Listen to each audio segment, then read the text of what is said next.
So మీరు ఇప్పుడు double టాస్క్లో ఉన్నారు ఇప్పుడు. అదొక్కటి చేస్తాం. ఓకే, సో అందరూ సక్సెస్ కావాలని మనస్ఫూర్తిగా కోరుకుంటున్నాం. ఎందుకంటే ఓకే, ఇప్పుడు ఉన్న పరిస్థితులు చూస్తున్నాం, ప్రతి నియోజకవర్గంలో కూడా వ్యతిరేకత ఎంతో కొంత ఉంది. ప్రజల నుంచి ఒక రకమైనటువంటి ఒక థాట్కి అయితే వచ్చారని అంటున్నారు. కానీ సార్ ఇక్కడ మరి నిజంగానే ప్రజలకి బటన్ నొక్కి డబ్బులు వేసే కార్యక్రమం చేపట్టినప్పుడు మరి మళ్ళీ ఎలక్షన్ ముందు 18,500 రూపాయలు వేయడానికి సిద్ధంగా ఉన్నారు. అదేవిధంగా ఈసారి చీర కాన్సెప్ట్ కూడా పెట్టాడు ఆయన. ప్రతి మహిళకు ఒక చీర కూడా ప్రజెంట్ చేద్దాం. ఇవన్నీ కూడా ఓటర్లను ఆకర్షించే కార్యక్రమాలు చేస్తున్నారు కాబట్టి ఇవన్నీ వర్కౌట్ కావాలని మీరు నమ్మొచ్చు. కానీ రేపు ప్రజలు ఏ విధంగా కావండి జనానికి అర్థమైంది ఏంటంటే మాకు జగన్మోహన్ రెడ్డి ఈతకాయ ఇచ్చి గుమ్మడికాయలు అవుతున్నాడని అర్థమైపోయిందండి. ధరలు ఆకాశాన్ని అంటున్నాయిగా. ఆ రోజు తెలుగుదేశం ప్రభుత్వ అధికారంలో 5 సంవత్సరాలు ఉన్నాం, ఒక్క యూనిట్కి ఒక్క పైసా కూడా పెంచలేదుగా.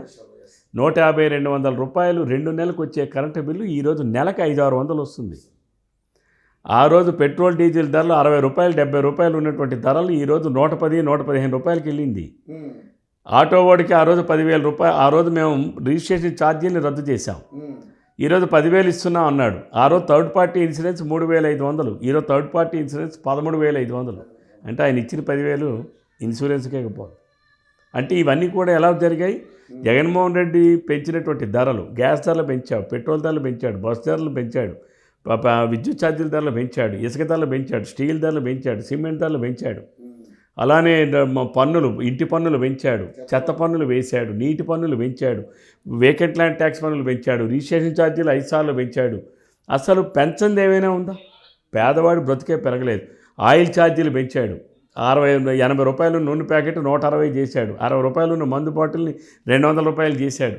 అంటే ప్రజలకు అర్థమైంది మా దగ్గర ఈతకాయ ఇచ్చి గుమ్మడికాయ దోచుకుంటున్నాడు. మందంటే గుర్తు. తర్వాత మళ్ళీ direct transfer system Jaganmohan Reddy పెట్టలేదండి.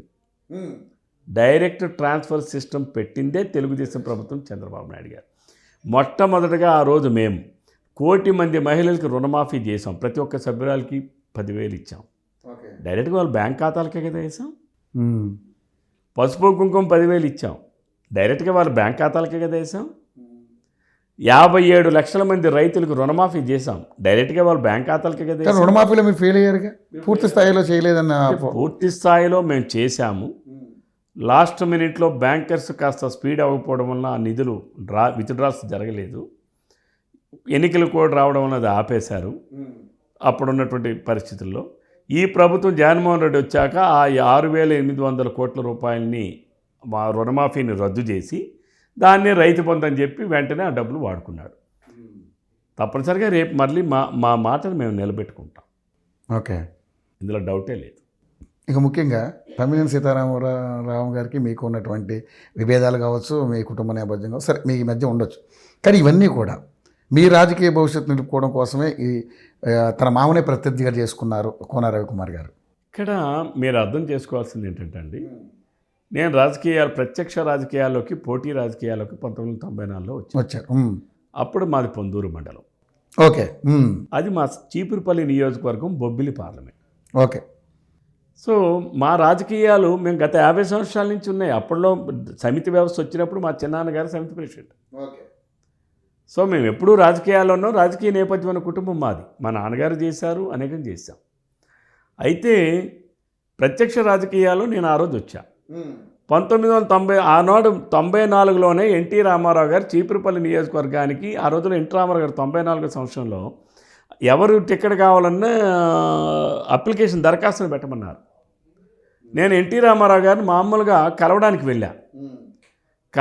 వెళ్ళేటప్పుడు ఎన్టీఆర్ గారు ఏం బ్రదర్ అప్లికేషన్ పెట్టామని అడిగారు నన్ను చీపురుపల్లికి 94లో. అప్పుడు నాకు కరెక్ట్గా 25 years. సూపర్. అన్నగారు అడిగితే నేను అటు ఇటు చూస్తున్నా, మీరే బ్రదర్ అన్నారు.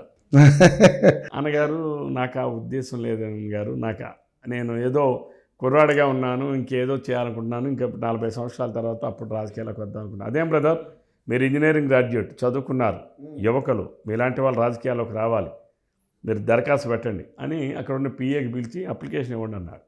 నేను 10 నిమిషాల్లో అప్లికేషన్ నింపేసి ఒక ఫోటో అంటించేసి ఇచ్చేసాను. ఇచ్చేసి వచ్చేది నేను దానికోసం నేనేం ప్రయత్నం చేయలేదు, నాకేం తెలియదు. నేను అప్పుడు కుర్రవాడిని, ఇంకా ఆ ఆలోచనలో ఉన్నాను తప్ప నేనేదో పోటీ చేయాలి, ఎమ్మెల్యే చేయాలన్న ఆలోచనే నాకు లేవు. నేను ఇంటి దగ్గర కూర్చున్నాను. అప్పుడు మా అభ్యర్థి గద్దె బాబురావు గారు. మేమందరం కూడా ఆయనకి చాలా మనస్ఫూర్తిగా ఆయనకి ఈసారి సీట్ ఇవ్వాలి, ఆయన మనం గెలిపించుకోవాలి, తెలుగుదేశం పార్టీ రావాలి అనేటటువంటి ఒక యాంగ్జైటీతో ఉన్నాం. గద్దె బాబురావు గారు ఏమనేవాళ్ళు, ఒరే బాబు నాకు మొదటి లిస్టులో పేరు వచ్చేస్తుందిరా అనేవాడు. ఎన్టీఆర్ గారు ఆయన మొదటి లిస్టులో పేరు ఇవ్వాలి. ఓ రాకపోతే నాకు తెలియదు ఎందుకు రాలేదండి. ఈయనేమో హైదరాబాద్ నుంచి నేరుగా ఫ్లైట్ నుంచి వచ్చి మా ఊరు వచ్చారు. అప్పుడు నేను లేని మా నాన్నగారు ఉన్నారు, మా అమ్మ మా నాన్నగారు.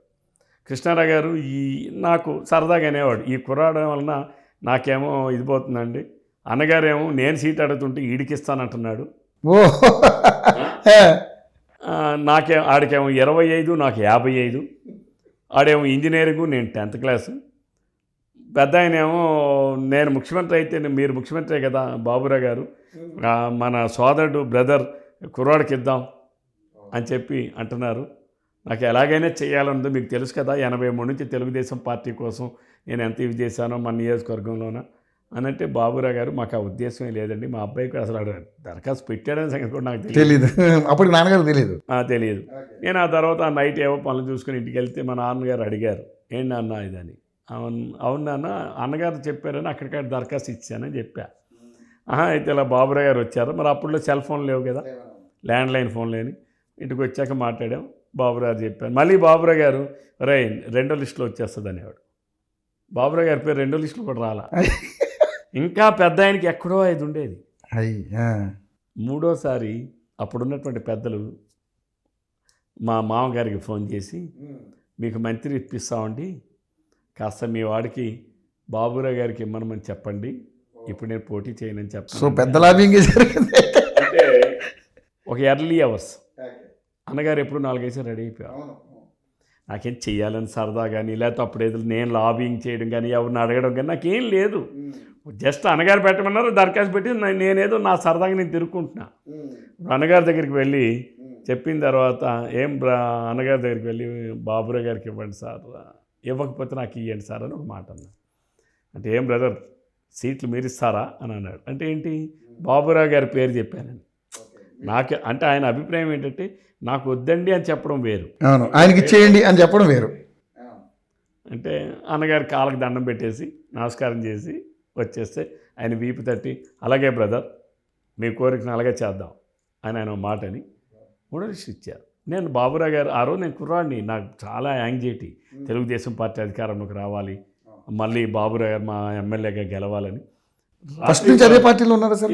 మీ కుటుంబం మొత్తం? నేను చదువుకున్న రోజు నుంచి కూడా నాకు ఎన్టీఆర్ గారి స్ఫూర్తి, ఆ నీతి, ఆ నిజాయితీ. పైగా ఆయనతో టచ్ కూడా కూడా నేను ఆ నీతి నిజాయితీలతోనే బతుకుతున్నాను, ఆయన స్ఫూర్తితోనే నేను బతుకుతున్నాను.